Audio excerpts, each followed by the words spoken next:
Richa, can you get it back to the screen so that we have the faces, videos of all of them? And yes. And so welcome to everybody.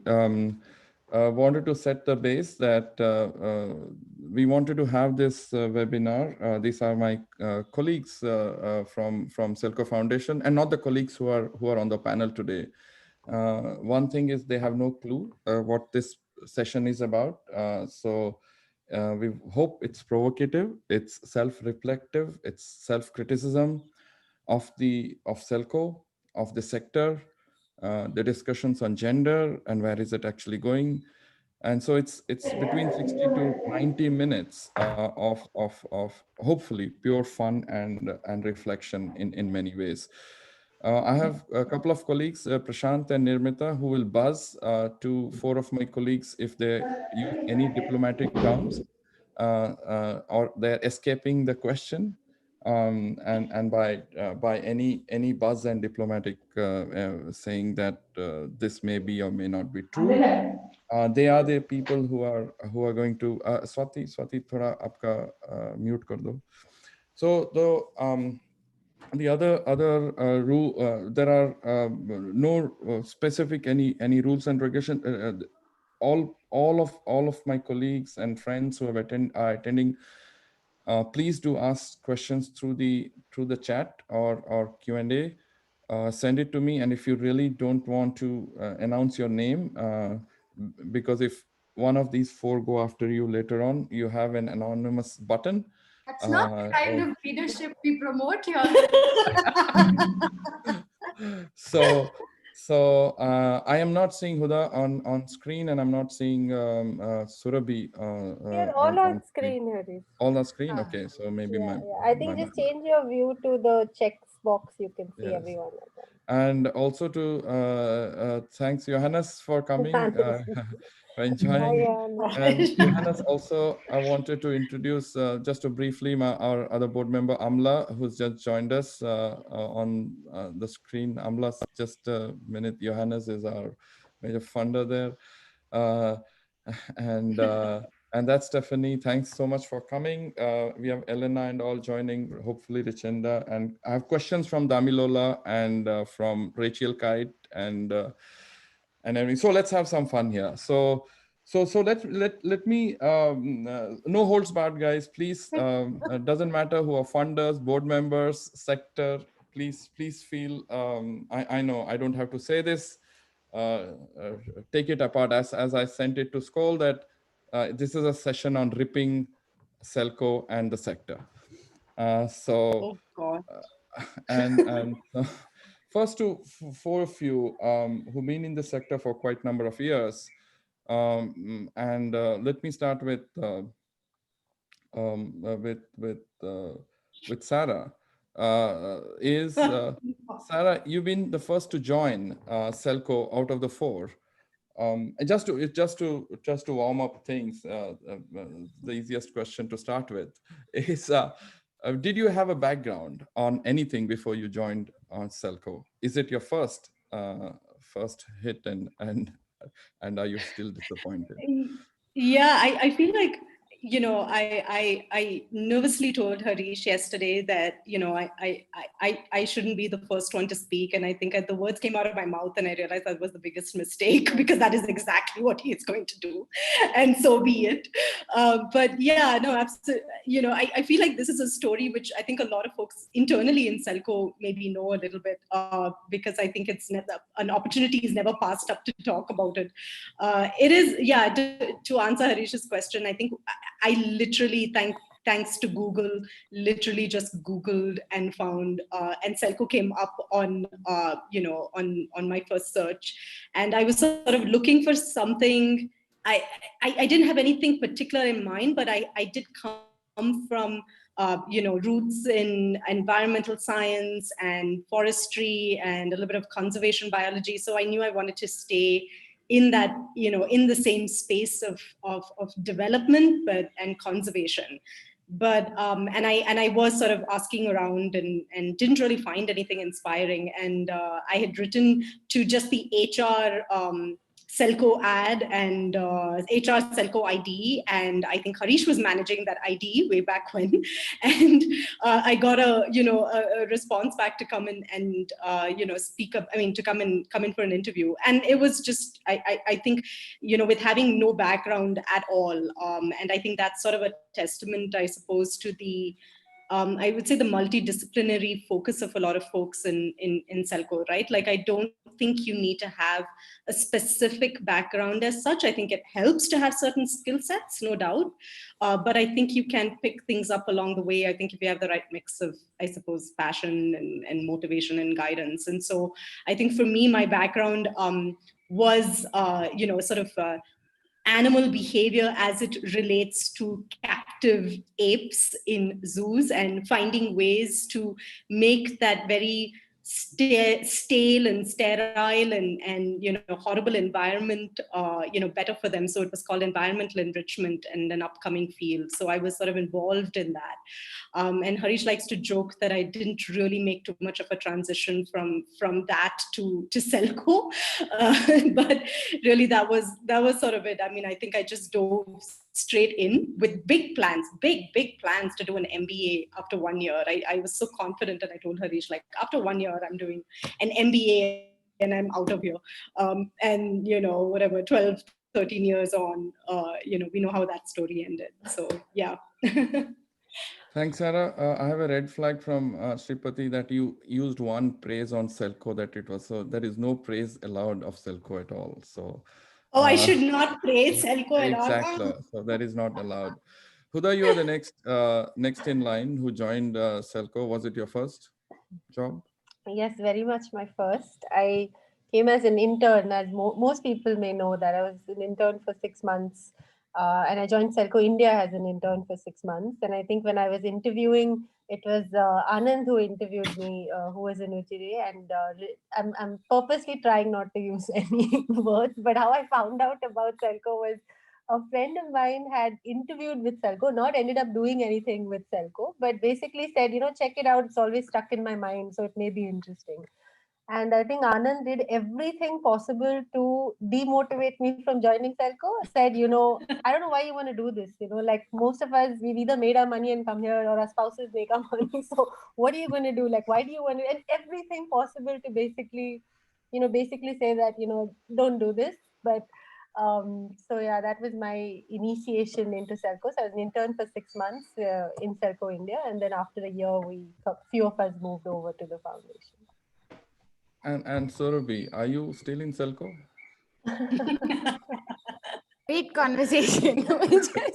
I'm just learning that I joined SELCO and then there was a lockdown. So I'm not sure whether that was planned as part of keep Surabhi away from the SELCO office.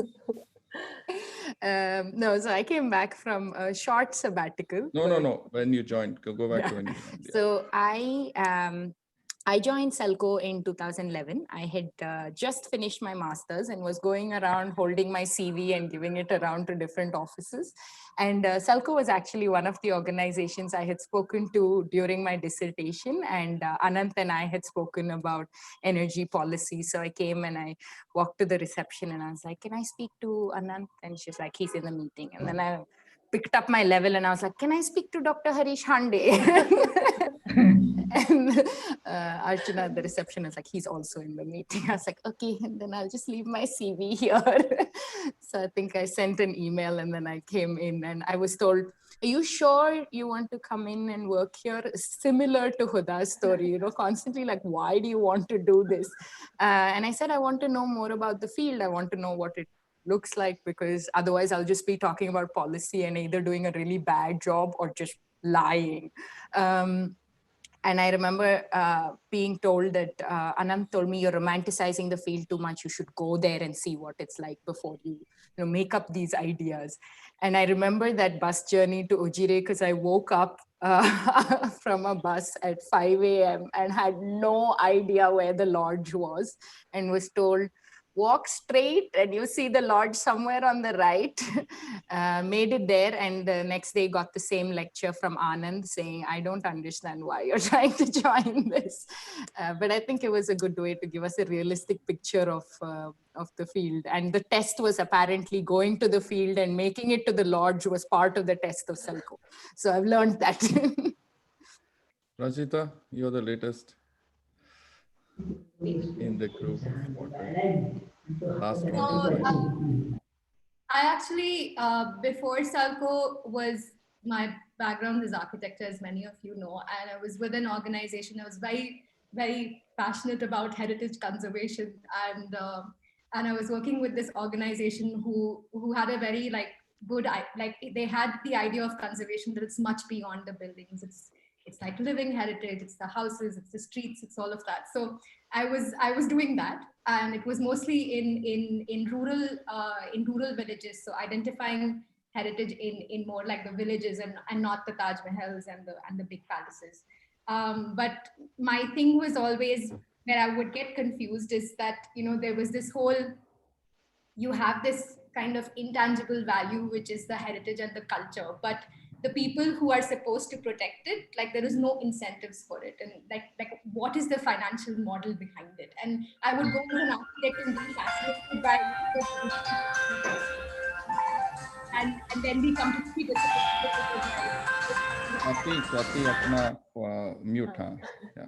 don't understand the realities of it as well. So after that, I kind of gave up on heritage and said, let me figure out how things really work. And my answer to that was, let's do a master's, which was a good experience, but I don't know if it gave me the right answers exactly on how reality is. And at that point, I got kind of interested in a lot of other things, and I knew a couple of people. Some of you might know Nurain, for example, who was with the Built Environment team. Like maybe like even started a lot of the thought process around Built Environment team, and she's my batchmate, so I got to know about SELCO through her. Right before I was going for my master's, she was actually interviewing for SELCO, so I knew about SELCO before master's as well. And I applied for an operations role. So I applied for a role which was basically to be like the right hand of Roshan and do like operations of ICs. And I had a conversation with Huda, and she was like, are you sure you want to join this role? And I said, I just applied. I just sent my resume. You tell me, if there is any position at all. And at that point of time, I joined SELCO, and my main aim was, I'll be around, I'll figure out how, something intangible like environment, like how do they give it like a value to people so people take it up, and then I'll go back to heritage and do that for heritage as well. But that never happened. So yeah, that's my journey. And I hope you don't make SELCO and heritage. So the question is, and keep it relevant. So now let's see the way we are. You would be shocked that we have a certain structure to this webinar, and basically divided into three parts: the sector, gender, and SELCO, as it's been mentioned on the poster. And I'll come to the provocative. Something. This is not a gender balance panel. Agreed. Not at all. Yeah, so that is a criticism that we have taken a lot, and we will, for the next seminar, we will make sure that it will be gender balance. So my question starting with Huda, do you think the sector is full of bull? Because if the sector hasn't moved the needle in the last 20 years with enormous potential, why? Is it too fluffy? It has become too fluffy at the top?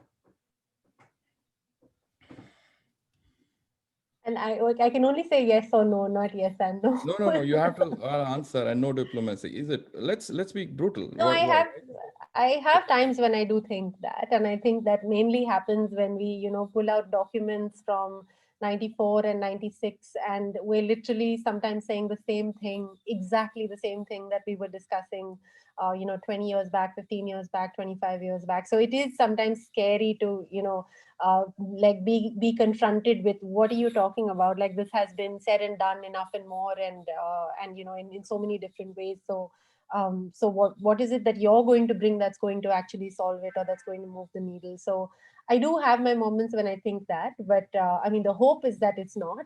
I know that most people, I think all people are at the end of it, we all want to do the right thing, and we all want to, be true to what it takes to actually move the needle, solve the issues. But I think it is a complex challenge, like any challenge in the development space, and there is hope. But yeah, I would say sometimes you have these moments of, if we're repeating so much, then are we really moving the needle? Yeah. Rachita, do you agree with Huda? Um, yes, quite a bit. I mean, that thing what you said in the end, like, if you have to make a point again and again and again, then is it, and I mean, we in this group have been making it maybe for the past 10 years odd, but like speaking to some of like, say for example, a lot of people in Selco India, a lot of people outside Selco as well, and then you're just like, yeah, this has been said before, so like, why, what is the barrier? But also the thing, like when you ask the question first, like I was thinking, like, who are we defining as the sector as well?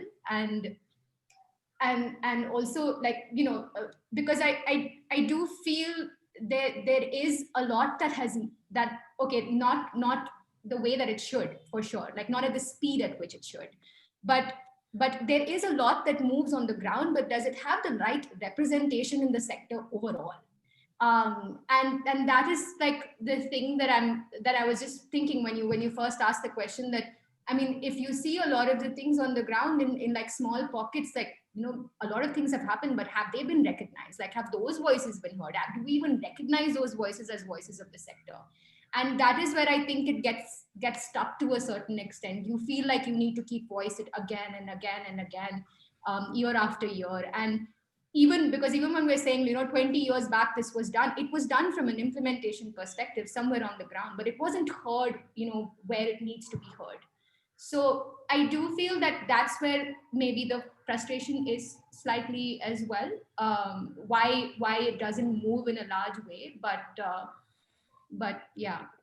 Thanks, Rachita. Surabhi, with both Rachita's and Huda's point, when you took a sabbatical for a couple of years and for reasons that you still not achieved what you wanted to do in sabbatical, but leaving that aside, Surabhi, now that, and then you would send and ping an email about your frustrations of Africa, saying that why is it like I made a mistake, or I need looking at the field, and you see that inherent that people still write and graphs, and what will you do to change that?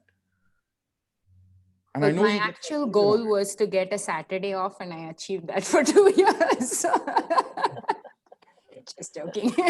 I No, have so that I think, question coming up, so don't worry. Yeah. oh God.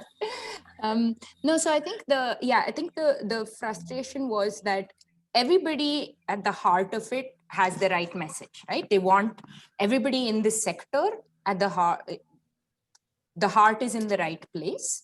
Everybody wants to see good, wants to see progress, but I think we get caught in the jargons, and we get caught in this process of saying, even though we all agree we need a customized approach in each region, we're trying really hard to just have one approach that works across. And this happens through policymakers. It happens at government level when you try and talk to them about customized, decentralized planning. It just sort of, that's all okay, but end mein karna kya hai? What do we have to do at the end of the day to get this ball rolling? And I think what I found in the process of the sabbatical was that maybe sometimes we spend a little too much time on just doing the research rather than actually putting things on the ground and seeing how it goes. And that's probably one of the reasons that I was drawn back to Selco a lot, because there is an implementation component that keeps you in tune with reality, that keeps you in tune with what is going on the ground, failure or otherwise. It's fine if it fails. And I think that is the important part, that if I'm trying to do research for 6 months and, at the end of the 6 months, the scenario is probably already changed. So what has moved in that process? And I think that comes both in terms of, and I think academia has a really strong role to play in the process. Research institutions have a really strong role to play in the process. But if there could be a greater interaction with practitioners on the ground, then I think that will help move the needle. And same with policymakers. There's a sense that, you know, we will keep going back to conferences. I've eaten a lot of free lunches. I've enjoyed that significantly.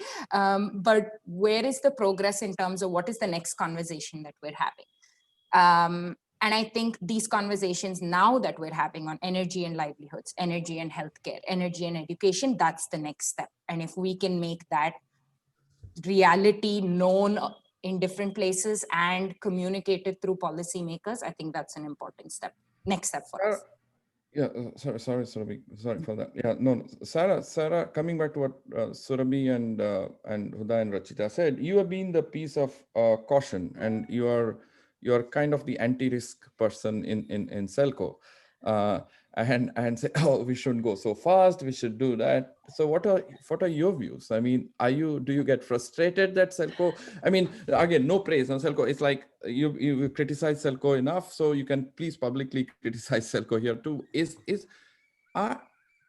According to you, what frustrates you for the sector? I mean, you part of the fund and everything else, Sarah.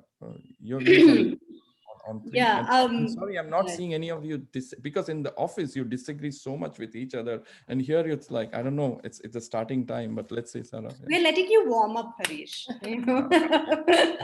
No. Yeah, I mean, yeah, I wholeheartedly adopt that tag. Yes, I am a very risk-averse person in that sense. But in a way, I think I mean, and that's the thing of it, to be challenged and to be pushed in areas where you may not normally want to go or see the light in some senses. But yeah, I think I think somewhere, and I'll go back to maybe where it started for me.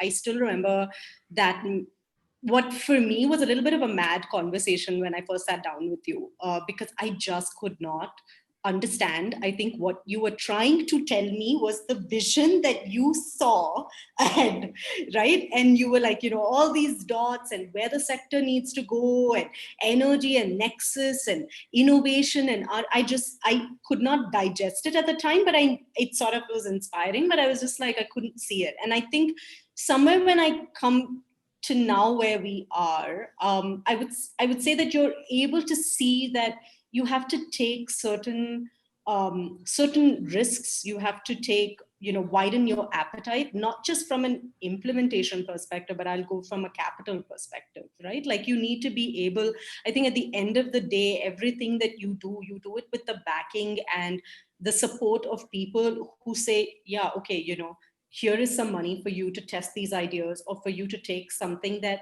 is in an uncomfortable space that no one really has sort of ventured into. But I think that even taking that step sometimes is difficult. We get very comfortable in what in cohorts and herd mentality and what we're used to. And I think somewhere, as Rachita was saying, who is represented, who's on the table, who, people are doing this work, but because it doesn't fit into a log frame, or it doesn't fit into a nice article or a policy document, it's sort of sidelined, or you don't recognize that work. So I think somewhere, and therefore you're not at the table. So I think somewhere for me, it's the thing that I do still believe that there's a lot of, I'm an optimist that way. I think that you do see the needle moving in some cases. And I think that you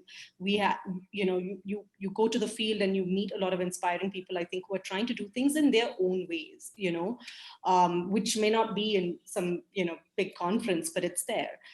So I think for me, the thing is more that, ironically, it's that lack of appetite, right, to take that risk and to be challenged in some ways.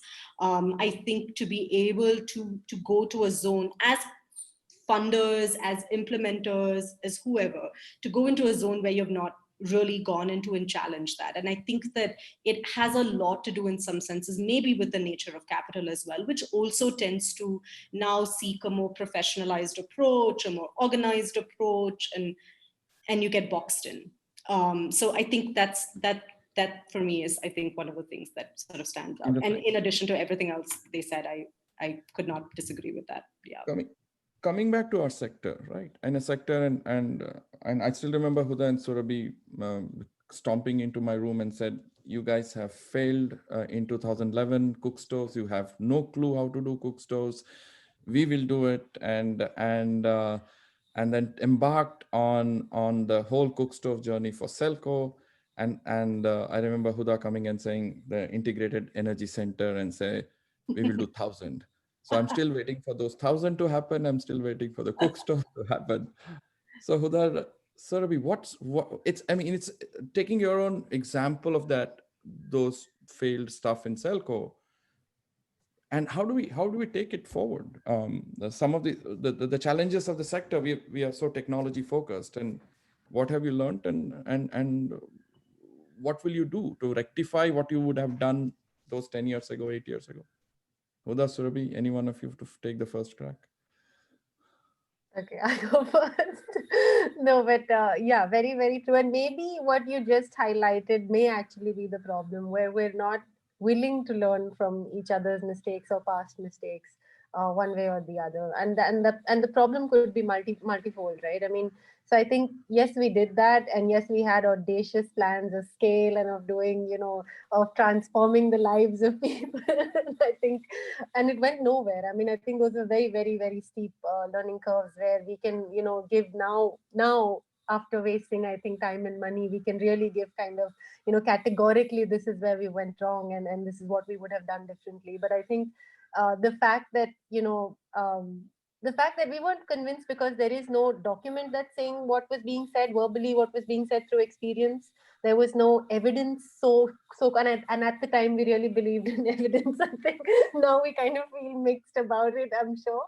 But there was no evidence sort of saying this, data and everything that was out there, I think, was like, this is it, and I think it's very, very easy to get caught up with the noise. I think anyone who's coming in new into the space of SDG 7, into the space of energy access, I think there is a lot of noise, and it is a challenge to sort of sift through and see where we can make those connects. But I do feel like those learnings and failures are important for people, and there is a space for them for sure, because I think the value of actually doing that and failing versus, learning as much as possible and so I think what we at least have, Surabhi, is we have a couple of documents. I think we can share those, in terms of so-called evidence or writing about it versus doing it. Yeah. Right.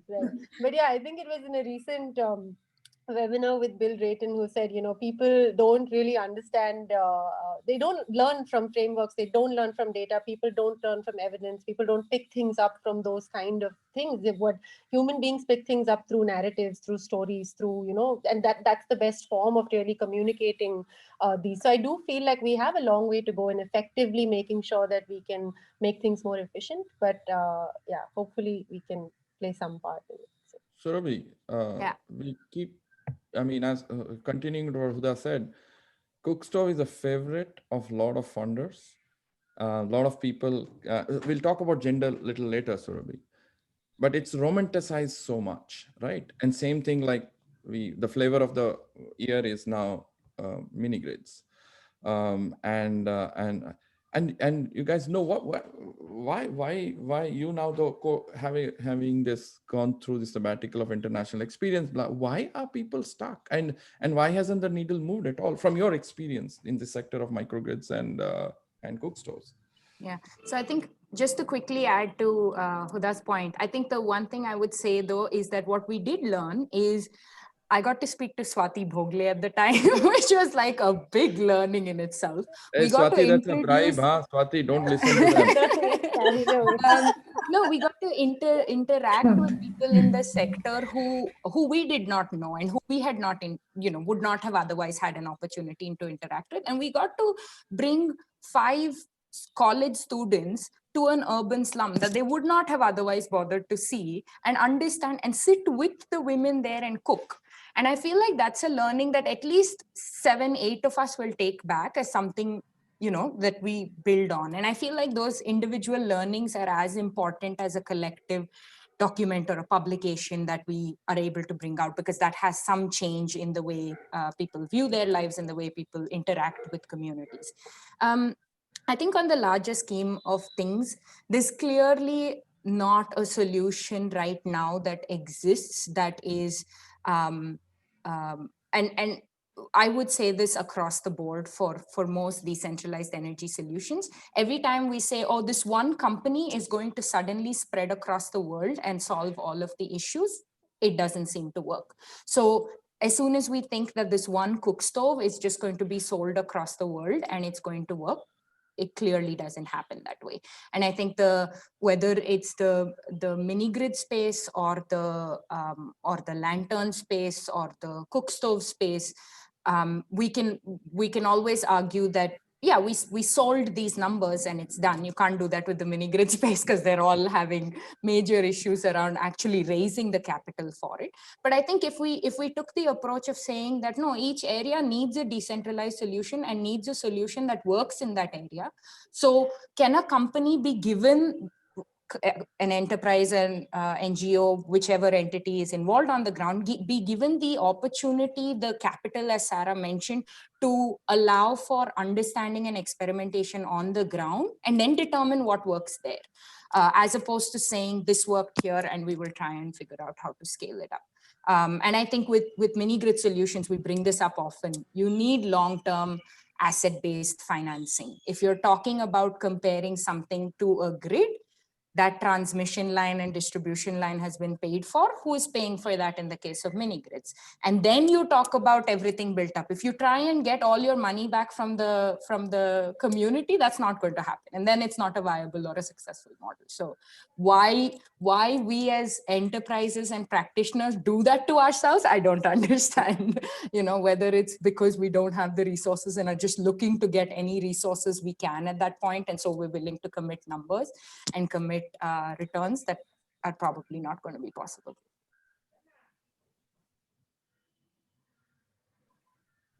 Thanks, Surabhi, for that. I related to that, I have a couple of questions on the question Q&A, which I'll to Rachita and Sarah. One is do you think the sector would be better off without government intervention of any kind, with private sector and practitioners in the lead? And related to that, how is many of the implementation that you have done in SELCO or others have done in SELCO aligned with government initiatives and the plus and minuses? If you could club both questions. Is the government required? And number two was that your own experience, does it go plus and minus with the government initiatives, both Rachita and Sarah? So the short answer to that, resounding, you need the government. You can hear me, right? Yes, Yeah. Please continue. I mean, I think it's a big resounding yes. I mean, like, I think one would be very naive to assume that you can do it all on your own, and government is not required in this. I think, and I'm not talking just national. I think we're very clear that we talk about it in multiple levels: state, district, taluk. You can't you can't sort of ignore that role. And more so when I think we talk about things related to health or education, which are sort of common good for people, I think there's a huge role, for government. So I think that I think that's sort of a given in many ways. And one might argue that it's easier to kind of figure things out and work in more locally, like at a district level, or at a village level, a gram panchayat level, to kind of move the needle somewhere nationally. And yes, those, I think it sort of depends. I think at the end of the day, it depends on individuals. It depends on what one is trying to change. So I think those are some of the things that comes up in discussions with government. But I think also at the same time, I think there isn't a short and sweet route to this, and I think we have to just accept that it's not just for government. I think if you take a systemic view to the way we do things, if you are taking that approach, it is a longer haul. And I think it does require some amount of patience, and it will require some amount of back and forth and patience that is required. And I think, we tend to forget that a little bit, and I think that, you want this sort of instant gratification of something happening. You want it to move fast. I have no offense to anybody here, but I think the idea being that if you get a corporate angle into government, suddenly everything is going to move very fast, and we know that's not true. In fact, sometimes it can severely slow down the process. So I think that it's something. I think there are advantages and disadvantages to working in that system, but I think patience for sure. But I think it would be very foolish to sort of assume that one can take it on your own. So I think we've had some, I think really sort of very good programs. Some worked, some haven't, but with some really good champions on the ground. But at the end of the day, it's government champions. So I think there's a willingness, I think, to do something. I think be proactive, and I think the feeling that the feeling that government is apathetic or very, kind of slow to do anything. I don't know. I think we have seen that we can also be quite slow to do things, right? So I think that's something that I think is an unfortunate sometimes criticism that goes out. Yeah. Rachita, continuing, sometimes we are much, much slower than the government. That's right. So. I mean, that's true, because in the end, government is also, it's an institution. It has peoples. It will have its own road stops, and yeah. So, but also I think, like, with policy and government, it's such a, it has a very, very cross-cutting role to play. Yeah. So in the end, you cannot say that you can do everything at the depth that you want, at the the sustainability that you want to achieve with a particular intervention, the overall kind of enabling environment that you want to create so that that solution scales. It's not going to happen with if you don't do. I think there's a lot that can be done on the field without government as well. It's not that they have to be. We've seen that there's a lot that can be done, but I think it's also recognizing, like, when do you approach government as well, because government is someone who, I feel, takes things that are proven and then kind of takes it forward. There is a different way to work with the government. So if you're looking at completely innovative things, wild ideas, you can have a champion who would really support you and take it forward. But I feel there is also this understanding of when do you approach with the government for what, because they are in the end one stakeholder in across the ecosystem. The other thing I feel also is, especially with our work since the past few years with global hubs as well, I think there is a recognition that we all have that in India, there is a government structure which you can actually tap into quite a bit as well. And that is something that is us learning that we need to take it forward also. Whether it's the institutional structure, it is quite decentralized, whether it's, way the financing is structured, whether the decision making is made, like, the way that it empowers champions to work around systems. We've seen so many champions do that. Like, you don't feel that's in their purview of work, but they will make things happen if they see there is value in their district or in their state to take an action on that. So I do feel that, there is it's a very cross-cutting role. You can do a lot with it. You need champions for sure. But I think when you especially start comparing some of the other countries with, and the interventions and the communities and the role that government institutions play in maybe, spurring a little bit, it is that whole work that's been done from the policy side as well. So we can quite slow, but yeah. No, and I absolutely, I couldn't agree more, Rachita.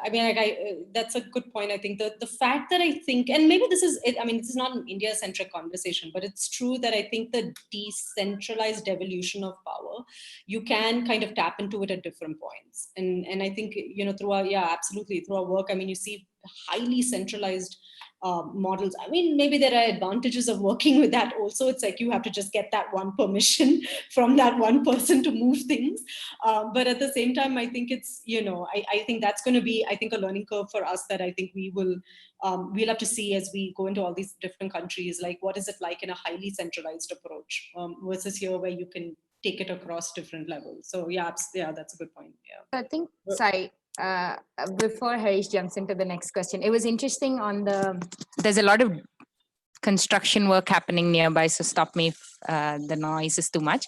But as part of the sabbatical, I was working with CAFORD IIED and a ground partner in Kenya, looking at decentralized energy planning. And what was interesting is that in Kenya, they've just had devolution of power in 2013. So since then, counties have been trying to develop their energy plans. And the challenge is that electricity and energy were a national level subject. So there's no one in the county. There are agri people in the county. There are livestock people in the county. There's no one in the county who understands or knows energy.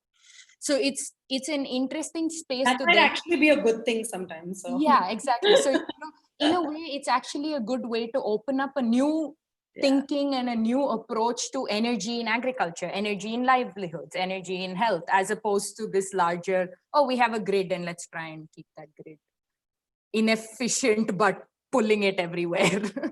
I think just to quickly add the one part of the question, Harish, that may not have. Sorry, Harish, you're not needed anymore. We are having a conversation. No, this is the one part of the question that Nidhi asked, or I think after that does do we? So I mean, government, yes, probably the only and the biggest and the most powerful and impactful stakeholder. So there is no way to avoid a greed. But I think what we have also done very deliberately is very much aligned and changed programs based on where the champions and what the champions are interested in, what they want to do. And I feel like that's probably the single biggest thing that gives me a lot of hope, that there are a lot of champions out there that just need to be equipped in the right manner. So I mean, I would disagree saying that they're a stakeholder. I think they're the stakeholder. Like I feel, yes, through entrepreneurs, great, civil society, great, all of that is great. But without, I think, having that enabling condition, I think the whole scale is then just, it's not going to happen. You're going to be at a very small level otherwise. And I think we've done that very purposefully in the past, where, if Gauriji wants something, Swapnil sir wants something, Sagwa sir wants something. So we've actually sort of, if there is a good government champion, we've kind of reworked all of our priorities to be able to meet the requirement of that government champion in order to actually make some tangible, lasting kind of change or shift. So the last question on the sector before I move on to the gender part of it, in the sense which is, I know your views on gender, so I really want you to tell to the public so that I don't get crucified always. The question is, if you can, there's a question which Indivar asked, and can you destroy that myth? That how do leaders here at SELCO Foundation develop high levels of tenacity to deliver winning solution despite all odds? And can you destroy that myth that that we have winning solution always, or most of the time?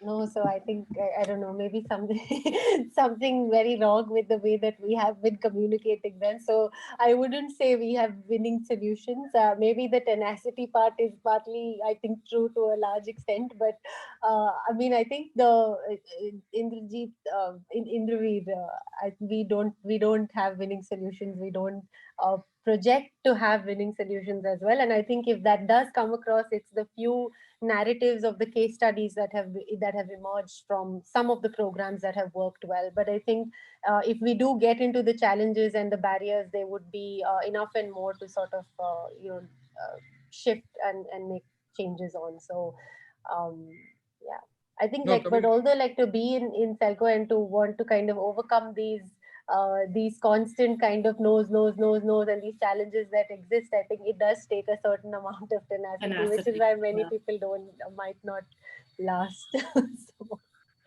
And so I'll ask some of the other questions of scale little later, because we're cutting across into the second one. Okay, now it's a law. I mean, as soon as the lockdown and shutdown happened, You saw a lot of people coming up with webinars, and most of the webinars are men, men, and men, and men.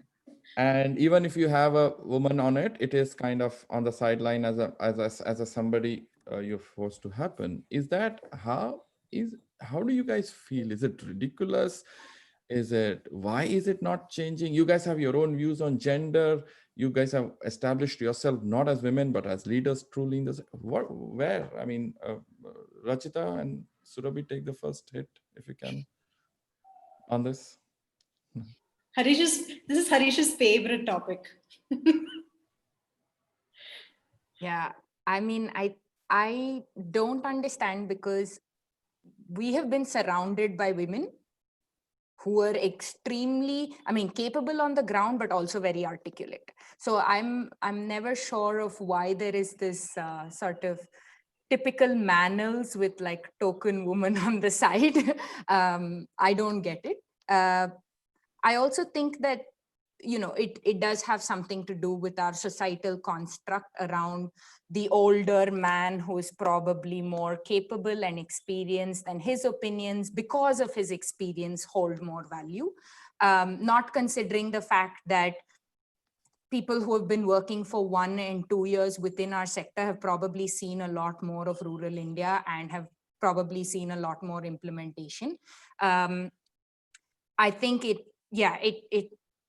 it has something to do, in my opinion, with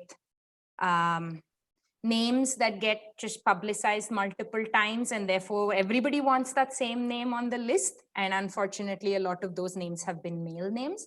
And I think it's also the social construct of, okay, we will, you know, the older male is probably, and in the outside world, the older white male is probably best equipped to handle all questions of issues in development, poverty, and otherwise. I think it's funny when you walk into a government meeting and you're the only person wearing a color that is not a shade of gray or black. You're like, what is going on here? I think, was I just brought in so that there was some diversity in color of outfits? But I think once you get on the panel, if people are willing to hear you, then that's a step ahead. Rachita? I don't know, Harish, how to answer that question, because as Surabhi said, like, I don't know why it's so hard to find you know, capable women who are not just there on the panel as tokens. Like sometimes I'm just like, I also, when we do a lot of things with partners, you know, you're just like, you have to make an extra effort to tell them, you know, let's have a good representation, let's have young boys, let's have women on there. Like, but why do you have to say that? Like, you know, if you don't say that, you get all women. Yes. So I actually don't know why it needs, I don't have an answer to that question in terms of why do you have to like put a thing to it that, you know, like a reservation, you know, 50% or something of the panel needs to be women. Like it's not that hard. And I wouldn't want to be called in a panel just because I'm a woman as well. Like, you know, you want to be called because of the subject knowledge. And I think sometimes that's the thing that, you know, I think a lot of us kind of debate on, is just like, you know, let's not degrade the whole thing by saying you are here because we need a woman on the panel. Like, you know, let's have it because, you know, you're bringing in a good viewpoint, and there are enough people in the sector, enough women in the sector who are able to do that. So I honestly don't know why we have to really like keep voicing it out that it needs to be just a balanced representation, and they are enough. You don't have to do like a quota. But I don't have an answer of why there are so many manuals across the board. So Huda and Sarah, for this is a question from Damilola, if you can bring. It's like, it would be great to know why the achievements on women in energy on a global and local scale are not recognized, especially for women from Global South. A question from Damilola, head of SE for All. If Huda and Sarah can take this, what do you say? Why? And then weave in your answer to the previous question too. So. Yeah, no, my answer would, go ahead. I was just saying, we need to ask the people who are recognizing this. Like, is it right? Like the people who are recognizing efforts from Global South and energy, like why are you not able to find women? Yeah, I think just building up on what Rachita is saying, my answer would be the same for both the questions. Damilola, as well as your previous questions. I think it's just a matter of blaming, naming, shaming, sadly. That's what needs to be done. Because I think what we've been seeing over this lockdown is scary. It's like, I mean, okay, 2 people understood, 3 people understood, 6 people understood. You have 17 people and you couldn't find one woman. I mean, it's just like, what is it? Like, I mean, seriously, I think it's just, and if you look at the people that are on these, they're very, very highly influential, well respected. I think it's just a matter of, just a few just taking a stand and saying that I will not be a part of this if it's not balanced, or if you haven't at least made an effort to keep it balanced, I will not be a part of this. I think it's just a matter of as simple as that, not even that many people changing societal mindset constructs. I think it's just very few that if they just sort of take a stand, it will just have a ripple effect. So I feel like it's not that hard to change that, but for some reason I don't think we've done enough of name, blame, shame on this. Yeah, I like that name. I mean, name And shame. Sarah, and this is a question, Sarah, before you answer, from one of our funders itself. How do you respond to funders that ask for gender elements in programs while they are not led by gender balanced leadership? God. You've had those Because I was meetings warming up to the question you've that had this Harish meeting with like throws one it funder, back, this question especially also. no, especially it means you had one funder when all the funders who came in for those were all 4 men, and I know three of you were sitting on the other side, and they asked you a question: how is your gender numbers coming up? Which was kind of a hypocrisy. What would you answer? That many of the genders ask you, the World Bank, the IFC, and everybody, and are super not inclusive in their own leadership structures. How do you answer to those funders? I mean, I'll take the first one and then I'll come to this, because clearly it's like sort of hypocrisy in many ways. But I think just to tee off from the first discussion that was going on, I do think that you can't. It's a combination, I think, of what Surabhi was alluding to, and Rachita and Huda as well, because it's you can't ignore. Why does it happen? I think you can't ignore that very deep rooted sort of patriarchal sort of mindset or male mindset. I think you can't ignore it. I used to for a very long time think that people, maybe women don't feel confident to speak, and maybe they're shy. Maybe when you approach them, they just don't feel like, this is not my place to kind of speak, why don't you speak, or something like that. But I mean, we were at this the business associate conference, I think, that was organized in Dharwad, and a few other ones that we were, and you saw, I mean, like I think women on the ground, I mean, like, and at all levels, just very eloquently speaking, and asking questions, and very confidently. So I think somewhere it lies that I don't think there's I mean, yes, there may be some inherent shyness or something, but I don't think it's like people are afraid to speak. I think that they have things to say, they have a lot to say, but I don't think they're being asked or called to the front. And I don't think that they're given that opportunity or that sort of confidence from others saying that, you have something important to say, and I think that, as Rachita was saying, unfortunately, it kind of devolves to this, tokenism, and, we need one more woman, please, please, please. But I don't think it should be that. But I would say that was for me a thing that I think there's a lot of very articulate, women. I just don't think that they're on the table. And I think that has a little bit to do also with who is on some of these decision-making thing. I think that the reason why sometimes, and this is segueing into your question, is for me, sometimes I think why I get a bit in the foundation, a bit confused or stumped to answer gender questions, is because somewhere I've not witnessed gender kind of thing being an issue at the foundation in that sense, right? And I think it has to do with multiple, whether it's male or female colleagues at different levels. You're able to, I think you hold a mirror to yourselves, you hold a likeness to yourself. So we've never had to say we need to hire more women here. It's never been that way, because I think we just look at people's skill sets and we get them. And I think maybe because I don't know whether there's an inherent thing that if you Sarah, no praising in of a self position where again. yeah, I know. No, I know. I'm just trying to, it's not a praising. I think I'm just trying to kind of articulate that. I think it's hard to sort of, when the question that you ask, like why does it sometimes get frustrating? I think because I am not able to understand sometimes how do you answer that question.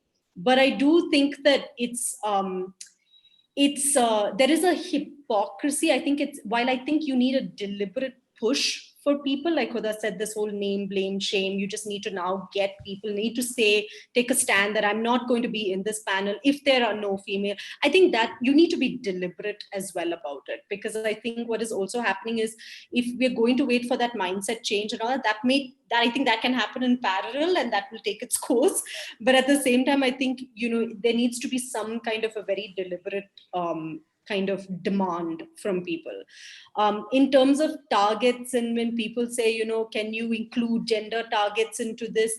Sometimes I think it's important to have that deliberately, but at the same time, the hypocrisy of where it comes from when they themselves don't practice it, then it boils down to it's just a number. It's just for token's sake you're asking for this gender thing.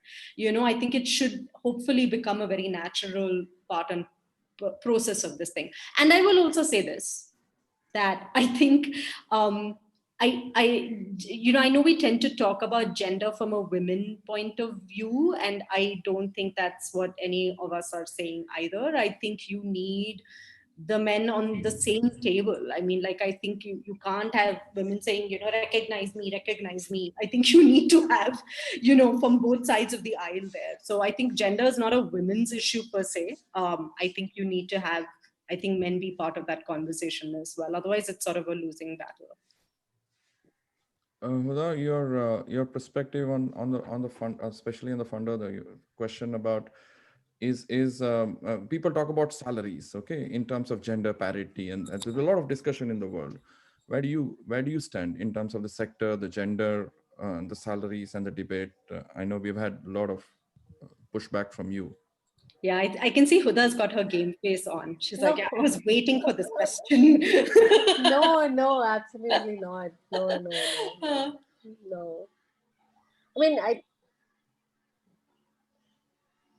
I mean, I want to say that, I would want to stick to the whole name, blame, shame, yes, politely or whatever, make it known that, great that you're asking us for, gender targets, and it would be great to sort of look at your own internal gender targets that you follow. And I think, but unfortunately, I feel many of the stakeholders that you're in contact with are not necessarily the decision makers or the ultimate decision makers or the drivers of these things that actually need to happen internally, right? They're very much people who are carrying out tasks one way or the other and doing a great job of it. But I think that those are things which I think they're always it's a bit tricky in terms of who do you question at what level, and not knowing how accessible they are or how open they are, what impact is that going to have. So I feel like while we would want to sort of, balance out what's important and not just keep screaming gender everywhere, I think that's not the answer, but definitely sort of, tackle it by really working with a few influential people who have been actually, called repeatedly for, these so-called webinars, decision-making platforms, to, just take note of it, because I feel like a lot of times it might just be ignorance to some extent. Yeah. They might not even realize that this is something that's happening. And so I unfortunately, but I think, I'm just going to end there. Well, be there. And I just want to, while can you weave in all the other answers with similarly, I just now want to get into SELCO itself, because we have half an hour left. SELCO itself. A lot of people say SELCO is a very difficult organization. We always complain partnerships and that partner has not influenced and etc. etc. But there's also a lot of cases. We are a very difficult organization to work with, very difficult to partner with SELCO. What do you answer to that? Yeah. No, I mean, I actually feel like even like within the teams, you would find this happening. Within the regions, you would find this happening. So it's not like, you know, the innovation team gets along perfectly with the incubation team. The health team gets along perfectly, right? You would find this complaint in general. I feel it's not easy to work with the livelihood team. It's very tough to work with the livelihood team. It's not easy to work with the M&E team. It's so tough to work with them. So I think these are things which always exist with any partnership. I strongly believe like partnerships are extremely critical, and a lot of work needs to go into building those partnerships, understanding strengths on either sides, you know, complementing, you know, ensuring that you never know what ticks off where who. And I feel like, you know, while we have, you know, been fairly, we have made a fair amount of effort in ensuring that the partnerships are the key to actually getting something done. I don't think anything that we've done has been with SELCO alone. Nothing. I mean, every single thing, I think whatever goes into the annual report is a culmination of partnerships and nothing else, right? So, But still, I it's mean, very difficult. while, yeah, no, I agree. I think it's sometimes we do get sort of, we don't sort of realize that we don't sort of, you know, reverse back to what the me and Surabhi doing the IECs and cook stoves when we talk to partners, because, you know, that's where maybe sometimes we do get very, very like, you know, either it's this or nothing. And I feel like we do need to change that. I think like we can be a lot more inclusive in terms of who we work with, what we, you know, what kind of work that we do as well. So although I feel like, you know, there is certain things where there are non-negotiables, where these things, you know, we will not negotiate, because we know that it will you know, go back into the same relearning or reinventing the wheel in many ways. But I do think somewhere, you know, there is a scope for us to improve in terms of you know, the kinds of partners that we work with, and being more you know, because it's not I mean, I don't think empathy is sort of, you know, you can be empathetic towards end users and not empathetic towards partners and government, and I think it's kind of alike. So I think while we are empathetic to the end users and government, I mean, and enterprises, I think government funders, partners, and we can be a lot more inclusive. It is tough because I think, Harish, we do kind of take the a very ideal route. I'm sure you've been said, Harish, this is too idealistic many times, right? And I think that may not be practical. It might not be pragmatic all the time. And I think while we do play that role of pushing back, we do need to figure out how to work with a whole different range of stakeholders who we're not working with right And Rachita, coming back to you, because you've been part of the knowledge and the research and the M&Es and everything else. Is it, I mean, this is a question that to all of you is, to all of you, I would like to have an answer for one of the toughest questions I got, I would say, from one of our colleagues was, what do you say about SELCO to the public, which is actually not true? And then how will you make it true? What do you actually say, which is bull, now. So according curious to us? who's When asked we this say, oh, that's question. completely I bull. know. And then say that, okay, we Okay. need to rectify that. Because we need to say it because we need to cover up immediately. I know every organization bulls, we know that. And I know each one of you, I mean, have been brutally strong, brutally in terms of true. But what do you think in your mind is, yeah, if we change that a bit, are we honest? Honest in the truest fashion. I think All of the you. problem with us is if we say something, then we'll try and figure out how to build a team to actually do it. That's our bigger problem. We'll suddenly Hey, have a new vertical actually no. doing it. That's a different way of saying, what's your negative? Oh, I work too hard. No, let's not bull about it. The question is, No, I think that's still a negative, because you're not building partnerships. You're trying to solve it all yourself then, right? So Yeah. it's still a But well, our solution for clean cooking and not having an ideal cook stove was to build a built environment team, because we're like, oh, let's address indoor air pollution then. Let's address hey ventilation. guys, don't skirt the question. Rachita, anybody who has the answer, please. What is the one thing that we say about SELCO but is not necessarily true, you're saying? True. Okay.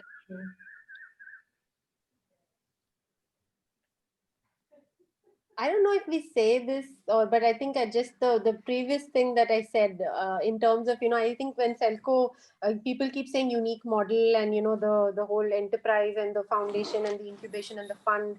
I mean, they're pieces of the puzzle, and, you know, we work together to kind of. I don't think that is necessarily true. I think there is there is a big divide between the four, one way or the other. So I think that perception that we may be giving out, that it is supposed to be in sync, but it's not always in sync. And I think that brings out maybe the problem in the larger sector with partnerships. But I feel like that could be one of the things that I think we may be projecting, but it would be very different internally. Yeah. And Yeah, have you ever, sorry, Rachita, yeah, please. No, it was something that was the first thing that actually came to my mind as well. Like if I speak to someone about SELCO, I say it's multidisciplinary. Like it's very collaborative. It's cross-cutting. Like it doesn't matter which background you're coming from. You can go get into anything. But that's not true. Like it's a mindset that you build slowly, and it's good to be not jack of all trades at some point of time. Like there are people in the team who need to be very specialized. There are people who need to be like the generalists and the jack of all trades. So I think one thing from my side is like I feel we do kind of say it's all extremely collaborative and like things coming together, but it's chaos if people don't have specific expertise as well, and you don't recognize them for just that. So I do feel like maybe that is something that we can definitely build more on, but maybe it's not a true statement actually, in terms of how everyone is, or how all the teams work, or how all projects are implemented. That same to all anybody who can take this question. Are you pampered by some of the funders of, in a sense, not like some of the others who keep asking you reports, and some funders are very flexible, and then you go, and it is a question from a funder. Do you reach this is a classic question from a funder, that do you reach out to them because they are easy?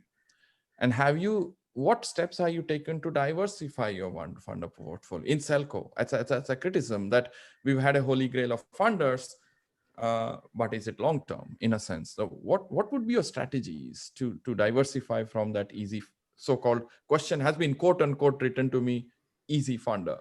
So how would you answer that question?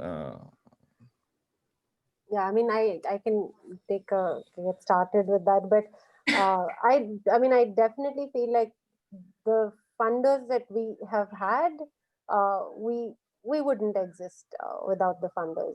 There is no chance. If we had traditional funders, to put it politely, we had traditional funders, there is no way any of it could have There are been no released. So I praising of think funders no, also. it's not praising. I'll tell you why I'm saying that, because it's not easy. They've been too much of partners to us. I think we do like to sort of believe in this funder and fundee and the whole dynamic and relationship. But yeah, you can say we're pampered, you can say we're spoiled with these relationships that we have, which are too much of a partnership than a kind of a transactionary and you have and yes, maybe you can say we are pampered, we are spoiled.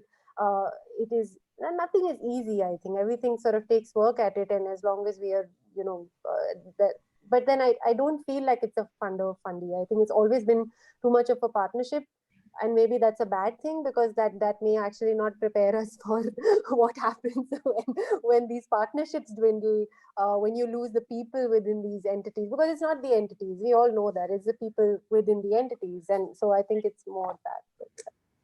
It's also, Yeah, I mean, go ahead, Sarah. Go ahead. Go ahead, Rachita. Okay. No, I was just saying that even the earlier question that Huda had answered on the partnership as well.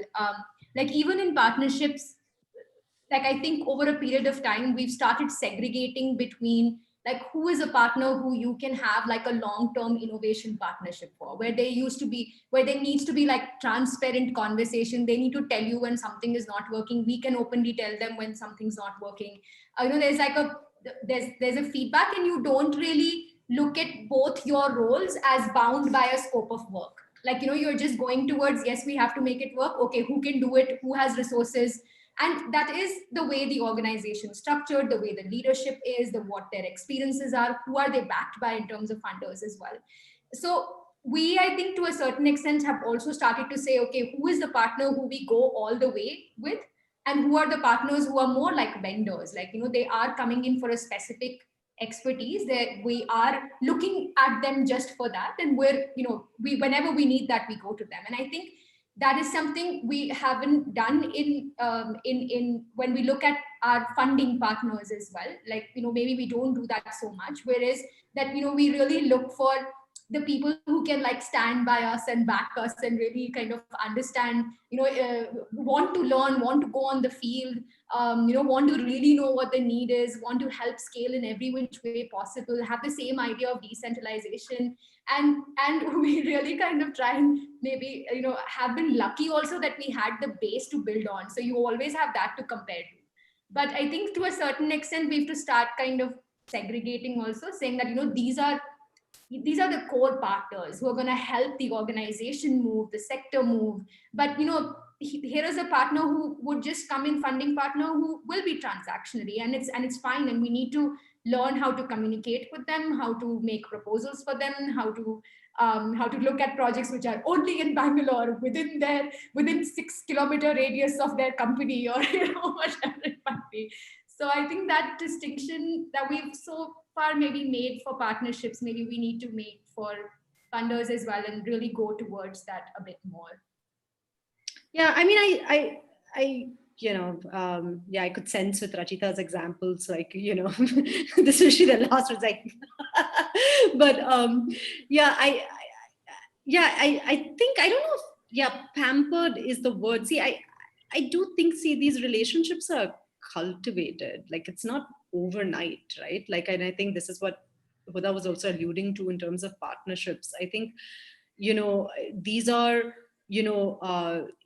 relationships with individuals with an understanding of where they come from. I think that has taken some time to kind of, gestate and develop. So I think you can sit, you can be present in this moment right now and say, oh, well, it was easy, you just had all these, everyone come at your doorstep. But it was not like that. I mean, and I think, this as well. I mean, I think, finding that right fit, being able to kind of see each other for what for what each one brings to the table. I think partnership management, development, building is one of the hardest things, because I think you need a knack for that, without sort of force fitting your views on others. But so I think there's a bit of cultivation, relationship cultivation there. So I'm not exactly, I don't know, I wouldn't say that it's being pampered. I think you can see it if you're sitting in the present.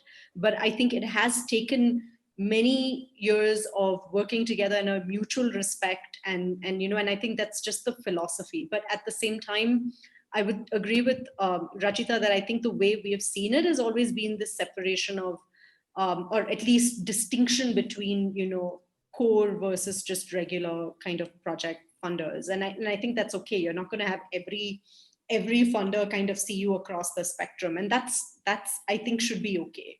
But I think recognizing those differences is important. And I think we are challenging ourselves with some of the programs that are emerging to look outside, of our usual friends. But I think fundraising 101 in some senses is who and that's always worked for us. I mean, we've never ever succeeded in these kind of cold calls, but I think that we are challenging ourselves to kind of look, as new programs emerge, two different types of funders. But I think there's a distinction to be made between the two of them. But pampered, yes. I mean, like, I think it's a partnership that has been built. It's a relationship. But what is wrong, Sarah? In the sense, my question to the funder, answer to the funder was, what's wrong having one funder? Because as long as the end goal is achieved, isn't that what we are all towards? It's not about SELCO, it's not about the funder, it's the end goal being achieved. So what if we have a funder for 100 years if the end goal is actually met in the right manner, right? So I agree. I mean, like, I couldn't agree more. I think it's important not to, to have, like with everything, too much of dependency, like on one. But I think what you're trying to say is more, I think having a long-term partnership with someone, like 2, 3, 4 people, whoever that is. I think, and I couldn't agree more. I feel it's there's nothing wrong with that, because I think that is part of the relationship and partnership building. And I think if to say that, okay, now it's like I don't know, some short-term job, I've spent 3 years, now I have to look at 3 years somebody else, and then 3 years, I don't know. I mean, like, I don't think we're internally, that we're not wired that way. And I think it's, I mean, as in Selco is not wired that way to look at, and that's what I said. It's not that these are cultivated relationships. It's mutual. It's both sides. There's a mutual respect on both sides. So I would absolutely agree. I don't think there's anything wrong. And I would still, that's where I think this distinction is important. I think if you keep going on this treadmill of churning out funders and getting as more and more and more funders, with a turnover of every 3 years, in some way your mission also is going to sort of start getting sidestepped, because you can't keep up. I mean, like, you have to just conform to different sort of funder values as well. So I don't know. I think I've been on the side of Surabhi? yeah. So, I mean, I think I completely agree that if there is a core group of funders that work well for us, that's great. However, I feel that similar to our banker training model, right? Like one champion banker talking to other bankers, there has to be an initiative, and Selco Foundation has a vested interest because our incubatees need funding as well. And they may need funding that our core group of funders may not be able to provide. Over time, they may need different types of capital. So where there is a case to be made for advocacy between funders, and I think Selco is in a good position to bring that together and say, we'd like to introduce you to funder A, who has done this type of funding over the last 10 years. We understand you operate under certain constraints, but to what extent can you change your mindset, or can you change structures, processes, the kind of impact metrics you're looking at to be able to accommodate for this sort of field level challenge, field level innovation, not discounting the fact that we need to have solutions deployed as fast as possible, but not at the cost of other things. And I think there is a strong reason to have funder to funder advocacy and a role for, and Selco Foundation has a vested interest in that, because it's not just the foundation that we're talking about. We care about a larger ecosystem, and for that ecosystem to have the right kind of equity investors, for them to have the right kind of debt, the right kind of grants, requires us to be more vocal about what is good funding and how can you change within your little, you do have constraints, but what can you change within that? So for the next question, I need a quick answer before I hand over to some of Stephanie and Johannes and Amla to ask Swati if they have questions directly to you. Last question, very quickly. I know it's from one. What are the factors do you think emerging from exit interviews of people leaving Selco, apart from going for higher education? And how do you introspect for those reasons? It's so a quick round, and then on that, and then I will have. So I can start the list. Yeah, I know. I was just like, damn it. I have heard lack of clarity in job profile, lack of structure, lack of mentorship, lack of in general. I think it's a perception of not of and that are too complex to fit in and try to act within. There are too many moving parts and too many people that we need to take inputs from, and so too complex. I think those are generally some of the reasons, but the perception that the people who do leave, that kind of get stuck, is, I think, it's and it has been a few, touch wood, but it has been more along the lines of it might not be communicated fully to them, which kind of gets translated into a chaotic perception. I think that's where, like, how much do you tell and how little do you tell? Because if you say too much, then it is overwhelming, and if you say too little, it's always, why am I not in the loop and why don't I know everything? So I think that maybe some of the reasons that I think I've generally have been in my mind. In terms of how we can overcome that, and we can, I think it's just consistently having consistently making an effort to ensure people are on the same page. I think you started this meeting, Harish, with seeing what backgrounds we were all from. And I think that in itself is so varied. None of us are trained in the same way. None of us are educated in the same way. None of us have the same interests even, right? But we do have a common goal. So I think the part of the challenge, and I think the significant part of the challenge is bringing people on the same page consistently. And I think that does need to be done while actually moving forward, which creates that struggle to then have these overcome these challenges. Rachita, you have the same perception? Yeah, clarity is, I think, one of the biggest kind of things that I've heard as well. Clarity of role, clarity of structure, clarity on the project. And I think we've like reflected on that quite a bit. We've discussed that quite a bit. And see, like one thing is, again, as Huda was also saying, like 4 of us come from like here also very different backgrounds. And if you ask us anything about one project, we'll tell you 4 different things that we want to achieve from it. Like, like even in our role right now, like, Sarah might say that, oh, like, from an incubation perspective or from a global hubs perspective, like, this is the direction that we should take. I will say, let's document, put a structure to it, and, like get all of this information. Huda will say, let's do it quickly, let's learn fast, let's innovate. so it's like all of us give a different direction. And I think sometimes it's perceived as, I went to Huda, she said this. I went to Surabhi, she said this. I went to Roshan, he said this, and I thought I had to do this.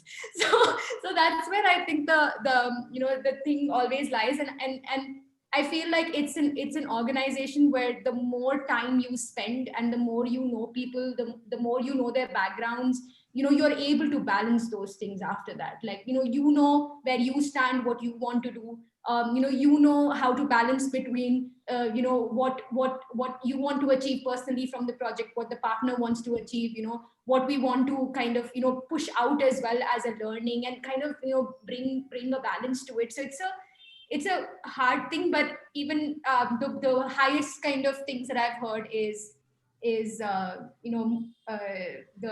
clarity on role, like not understanding the bigger picture, like it becoming very task based, and you wanting those mentorship and larger conversations around projects. Those are the things that I've heard many a times as well. So Rachita and Surabhi, thanks so much. I will now ask. There are 4 people. I just want to have quick questions directly to you. I have 5 people actually. Can I start with Stephanie? If you can put your video on and ask. And okay. Sheila, you're next. Amla, then Swati, and Johannes. So yes. Okay, I have a lightning round question. So you each get like 10 seconds, 15 seconds to answer. What is one thing you would change at SELCO Foundation for the better? So Rachita, on the spot. One thing that I would change for the better is, I do think that we're at a stage where we've said we're a flat organization, there's not that much structure. But I do feel we're at the stage that one thing that I would want to change is bring certain kind of structure with like better monitoring systems, with better ways of tracking things, with better idea of who is working on what, so we're able to mentor them better. And that's something that I feel we need at this point of time and would definitely want to change. Okay, great. Sarah. Gosh.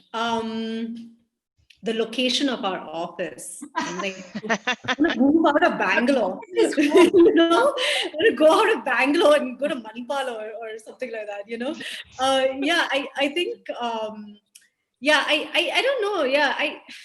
When you were asking that, I was just like, what? At the risk of stealing Rachita's answer, I have similar feelings that I think that as we grow, I think, that sort of getting that structure in place is something that I think, would be, while I think there's a huge value in the non-structure of it and the flatness of it, I do think that at some point there is a need for some sort of structure to some of the teams and some of the cross-cutting that happens and miscommunications that, that sometimes happen as a result of that. Okay, Surabhi, and you and Huda aren't allowed to repeat the other two. Yeah. Okay. I think I would want sort of I would want us to be communicating the SELCO Foundation approach in a way that is more digestible for different audiences. So I feel like sometimes our message becomes quite like we say one thing, we say we build holistic solutions, and they say, okay, so technology, finance, and community. And we say, yes, but on top of that, we also do capacity building, this and that. So I think we then complicate the message too much for anyone to digest. And then it just becomes something that's, too complex to bother with. I would want us to sort of make that message more digestible for each audience, so that you're able to percolate and make it theirs rather than something that we're trying to push onto them. And I know typically my stakeholders, like the interests, I keep looking at like government and folks of that nature, but yeah, I think across the board. Okay, Huda. Well, my What would you lightning change? round answer: get lateral entries in senior positions and give them time and space to perform. Great. Okay. Thanks, Harish, for the opportunity. Thank you, Stephanie. Thanks, Stephanie. For that. Sheila. Sheila, are you there? Are you Hi, everybody. I'm here. Can you hear me and see me? Yes, hello, Sheila. Hi, thank you so much for inviting me to be part of the conversation. It's nice to see all of you again. It's even nice to see Harish. And that he's not teasing me. I thought he was going to say something when he introduced me. Embarrassed me a little bit at the beginning. But I hope I'm allowed to have two questions. One is going to be an internal question, and the other one also to look at your operations. And I'm going to dive into the gender part of this candid conversation. And I've been very interested in the conversation. And the last part, you talked about some of the challenges that you spoke about, some of the challenges that that staff at SELCO had mentioned. And I was wondering, are there any sort of challenges related to SELCO having or not having gender-friendly policies? For instance, like flexible working, for maybe being able to, and here I'm talking about flexible, both men and women, flexible working periods for male and female staff to be able to spend more time at home or to manage more home responsibilities, issues with paternity leave or maternity leave. So has that been one of the challenges? I didn't hear that mentioned. I can take that one. I mean, in a sense that I feel, and this is the toss up between being overly structured and not structured, right? In the sense that I think things are flexible enough that I feel like we do have certain, sorry? Sorry, I couldn't hear you at all. Oh, okay. No, can you hear me? Yeah, we can hear you. Okay. Yeah. So I think that there are these policies in place, like, you have this maternity leave policy, paternity leave policies, those things are in place. And we do have, I think when we talk of flexible working hours and things like that, I think it's a question of being able to, sort of speak to your manager and kind of take that leave if you need to, or if you're in that situation where you need to. I don't think that it's ever been like, no, you cannot, or that it's this part, so many leaves and you're not able to do that. But I think a certain amount of, you need a certain amount of structure to run an organization, but at the same time, I don't think it's been a sort of like a hard and fast rule that you can't you can't like sort of not take leave if you don't want to. I think I recently saw an article, a panel on this, which was around, the whole panel discussion was around, should there be period leave for women? And and I was just, for me, again, it's one of those things where I think if you don't feel up for it and you're not feeling well, I think you should have the liberty not to be able to come to office. But I think you have that comfortness as well if you have different women in also different layers of the organization to be able to speak to them openly. I do understand that sometimes you may not really want to sort of talk about it, but I think that's always sort of been, I think, a given that there is flexibility, I think, in that sense. Yeah, I mean, I don't know what the others would say. I don't think it's sort of been, there's been any hard and fast rule. I don't think it's come up because in one way or the other, there's been some policies, but policies are, at the end of the day, I mean, to act on these policies, I think it has to do so much with empathy and your judgment at the time of some of these things. I don't know if anyone else wants to say something, but I'm interested about your take on policy, because I think at senior level, and we've known each other for quite a while, so you're very articulate and you can say it, but maybe at lower level management or at field level staff, where it might there might not be so much confidence to be able to say something, it might be important to have. And you're dealing with different people and their personalities, so it might be important to have certain policies in place so that people really know what opportunities, what rights they have, and they don't have to rely on your managers for important things like this. You might not have to rely on your manager's, attitude, or is he in a good mood today and I can have a conversation. Right. But I'm interested in what your other colleagues have to say as well. Sure. Maybe I'll go next. So definitely. I think like when we were bringing in the paternity leave policy as well, like we were basically saying that, if a woman needs to stay at home and take care of the child, it's also because the man is not there, right? So because there is maternity leave, but paternity leave is not something that's obligated. So I mean, we do kind of, I think there is that awareness in terms of, when it's gender balance, it's not like just looking at the needs of one particular gender, but that role has been defined for that gender because the other gender also doesn't have certain flexibilities, and how do we really build an organization which is empathetic towards that?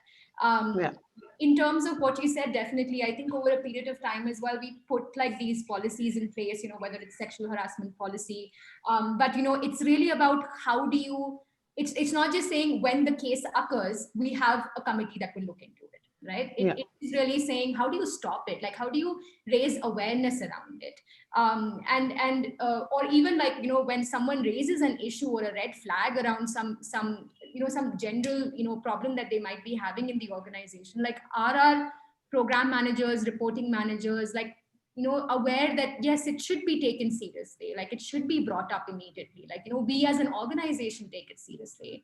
And they have a role to play in that. They are leaders in the organization. Like everyone is a leader in the organization to uphold that policy. So I think there is, we do kind of try and have training sessions to kind of make sure that people know that that's where our stance is. And if someone is not listening to you, something is going wrong. So then go to the next, raise it with someone else. So I think those are some of the ways, but it's definitely a long way to go. It has its own challenges. We need to do it more frequently. All of those aspects are definitely there that we need to improve on for sure. Okay. Thank you. Thank you very much. Thank you so much. Sheila. Thanks, Sheila. I actually just wanted to add one point on that, because I think we don't use the word feminist, but most of the men and women in our organization have feminist values, right? Like the egalitarian, the equal opportunity approach is always there. But I completely agree that having it in writing is an important part. And this is across SELCO India, across SELCO Foundation. We've always come across situations where you realize that you're actually lucky that the men in the room respect your opinion, not because they have to, but because you're making a valid point, and there is equal opportunity and equal respect for anybody's opinion that comes in. But yeah, putting it down in policy. I hope Thomas is listening. India's head of women, Sheila, Thomas is the head of India's women, UN women. He used to be. So anyway, Swati, thank you very much. Sheila. Thanks so much, Sheila, for Thanks, coming Sheila. Thank you. Swati, and then Amla. I think Johannes has disappeared, but the last from Amla. Yeah. So a very simple question, I think, towards the end of the day. I always get emails from these girls middle of the night.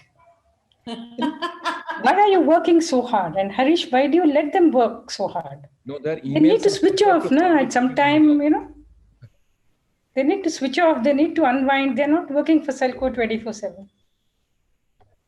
Please. Huh? No, so Hey, I mean, I unwind. These people regularly make fun of me, okay, Swati? Yeah. You won't be getting any 1 a.m. email from me. I have to say 10:30, 11 o'clock.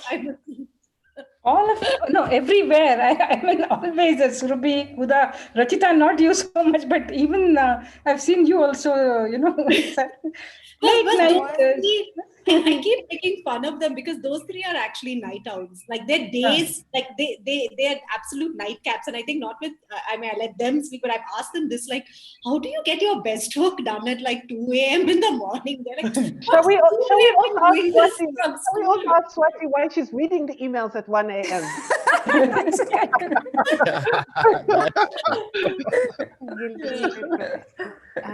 I think from my end, Swati, it's because you don't see any emails from me before 10:30 a.m.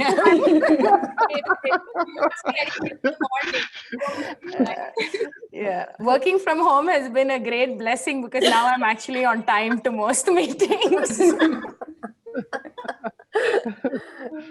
yeah, I mean, you have to blame that to inefficiency, I feel. But yeah. So thanks, Swati. Thanks so much for coming. Amla, are you there? Or if you can. Or Amla has disappeared. Hello. Well, it has been a while. She's on mute. Yeah. Oh, she's on mute. Okay. We'll call her once more. Amla, are you there? Or so sorry, yeah, she did. Yeah. So anyway, so I think it's been any last points before we close? We've well over our time of 9 minutes. So Huda, Surabhi, Rachita, and Sarah, one last statement to end the conversation. You've said enough, I think. No, I mean this time I'm really surprised with people that have asked questions. Oh We yeah, had no clue. sorry. I had to do this. This is the last question. It's from Rachita, and she said, could you describe yourself in terms of what you are in terms of renewable energy? In like, for example, she said, how do you characterize yourself as a renewable energy solution? For example, as a personal, I am a rooftop solar system and I like to stay in the same place and soak up the rays for later. Or I'm geothermal with a lot of energy bubbling under the surface, but be mindful, don't get burned from the hot steam. Or my management style is powerful but intermittent like wind, or constant. Or I can take only so much but store it for later like solar. How do you describe yourself in terms of, and she wanted 4 different answers. That was Richenda's options again. My brain did not. How do you describe yourself in terms of No, I renewable think those were examples, right? Can you? Yeah, how do you describe yourself, right? Are you a rooftop system? Are you a home lighting system? Are you a wind with intermittent? Are you just a battery that you store up for later utilization? Can we nominate other people?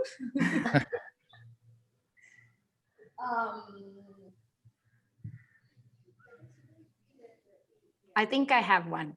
I'm like a portable pump system that likes to explore different lands and different areas while believing I'm solving the problem, but most other people are not sure whether I've solved the issue or not.